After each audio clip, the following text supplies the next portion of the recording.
সুপ্রিয় দর্শক, হক green world চ্যানেলে আপনাকে জানাই স্বাগত।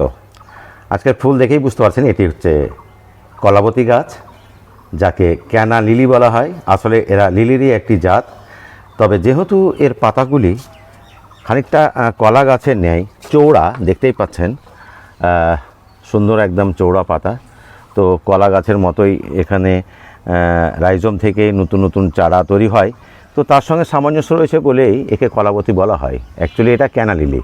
তো সে যাই হোক, এর পরিচর্যা একেবারে নেই কিছু, কারণ আমরা গ্রাম বাংলায় যারা থাকি তারা নলকূপের পাশে যেটা পাশ দিয়ে জল বয়ে যায় সেখানে এই গাছগুলো বসিয়ে দিলে এমনি প্রকৃতির নিয়মেই স্বাভাবিক উদ্ভিদের মতো এরা বড় হয়, ফুল হয়, বংশবিস্তার করে। তো আমরা সেখান থেকেই বুঝতে পেরেছি যে এই গাছটি এমন একটা মাটিতে এরা পছন্দ করে যেখানে ময়েস্ট থাকবে, জল থাকবে, একটুখানি জমা জল নয়, তবে যেন জলের অভাব না হয়। কারণ জলের অভাব হলে কিন্তু এই গাছ খুব একটা ফুল আপনি পাবেন না। তো এই গাছটা যখন আমরা টবে বসাবো, তো টবে আপনার এই চরিত্রটা কীরকম হবে, যে যখন দেখবেন যে একটি গাছ বসালেন, এবার দেখা গেল পাশে রাইজোম ছড়িয়ে ছড়িয়ে, ঠিক আদা বা এর পেঁয়াজের মতো কন্দ হয় আর কি। তো এরকম এই কন্দ আপনার একটা বসিয়ে দিলেও কিন্তু এরকম গাছ হয়ে যায়, কিংবা কোনো জায়গা থেকে একটা গাছ বসিয়ে দিলেন, সে যে কোনো মাটিতে, শুধু বালি বা শুধু এঁটেল না হলেই হলো, শুধু দোআঁশ মাটিতে, এবং তার সঙ্গে একটুখানি ভার্মি কম্পোস্ট বা গোবর সার দিলে যথেষ্ট, অন্য কিছু দেওয়ার কোনো দরকার নেই। তো এইভাবে বসিয়ে দিতে হবে। এবং এটা গরমের সিজন থেকে শুরু করে বর্ষাকালে এর একেবারে বেশি ফুল দেয়, বর্ষাকালে মানে অক্টোবর নভেম্বর পর্যন্ত ভালো ফুল দেয় আর কি। তো টবের মাটি একটা সীমিত মাটি থাকে, কোনো প্রকার খাবারই আমি দিইনি, এমনি এমনি বসে দিয়েছিলাম। প্রথমে সে কবে বসেছি আমার মনেও নেই, এর আগে একবার ফুল দিয়েছিল কিন্তু খুব একটা গুরুত্ব দিয়েছিলাম না। গাছটা এখন দেখতে বেশ সুন্দর লাগছে মনে করেই হঠাৎ করে মনে হলো যে একটা ভিডিও এর জন্য আমার যে এক্সপিরিয়েন্স সেটা আপনাদের সঙ্গে শেয়ার করলে অনেকটাই হয়তো উপকার আপনাদের আসতেও পারে।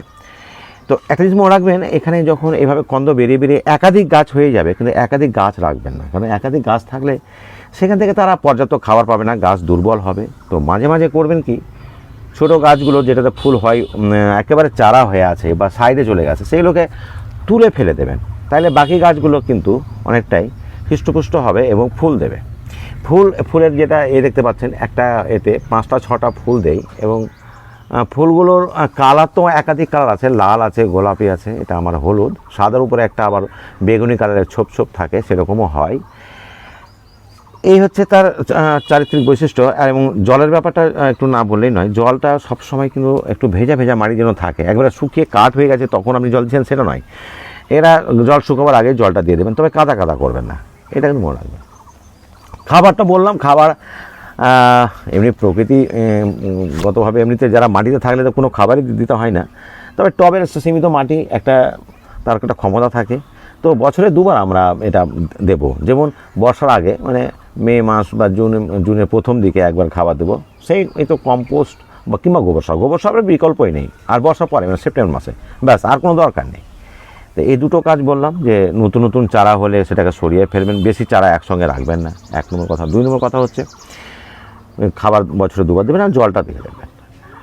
আর যেটা বললাম, এই ফুলগুলো কিন্তু মাত্র 2 দিন টেকে, 2 দিন পরে এটা নুয়ে যায়, মূর্ছে যায়, তখন এটাকে কেটে ফেলে দিতে হবে। এবং কোড়া স্টিকটাকে, ওই গাছটাকেই একদম এই তলা থেকে কেটে ফেলে দেবেন, কারণ এই গাছে কিন্তু আর তখন নতুন করে ফুল হওয়ার সম্ভাবনা নেই। একবার ফুল দিয়ে কিন্তু এই গাছটা মানে শেষ, ওর আর কোনো কার্যকারী থাকে না। এইভাবে করবেন। এবার গাছ রাখবেন কোথায় যদি সেটা বলি, তো গাছটা অবশ্যই আপনাকে রাখতে হবে রোদে। ছায়ে থাকলে গাছ দেখতে সুন্দর হবে, তবে ফুল আপনি পাবেন না পাওয়ার মতোই, মানে কখনো বাই চান্স হয়ে যেতে পারে, তবে আপনি পাবেন না। এটা একদম ফুল সামনে রাখবেন, যতই প্রখর রোদ হোক না কেন, কারণ এই গাছের তাপমাত্রা সহ্য করার মতো যথেষ্ট এর ক্ষমতা রয়েছে, ব্যাস এতটুকুই। আর রোগ পোকা যদি বলি, কোনো রোগ পোকাই হয় না। আর যদি আপনার এমনি মাটিতে থাকে, এর প্রতি আপনার যত্ন নিতে হবে না, এই জন্যই যেটা গরু ছাগলও খায় না। কিন্তু ফুলটা দেখার মতো, ফুলটা একবার দেখতেই হবে, খুব সুন্দর ফুল, মানে এত বিনা যত্নে বিনা পরিচর্যায়, সত্যি কথা বলতে এত সুন্দর ফুল সত্যিই ভাবারই বিষয়। তো বন্ধুরা, এইটুকুই, এর থেকে আর বেশি কিছু জানার দরকার নেই। তো আশা করি আপনাদের ভালোই লাগবে। যদি ভালো লাগে বা পরবর্তী এরকম ভিডিও পেতে চান, তাহলে অবশ্যই আমার এই চ্যানেলটিকে সাবস্ক্রাইব যারা করেননি এখনও তারা একটু সাবস্ক্রাইব করে দেবেন। আর এইটুকুই, দেখা হবে পরবর্তী ভিডিওতে। ভালো থাকুন, সুস্থ থাকুন, ধন্যবাদ।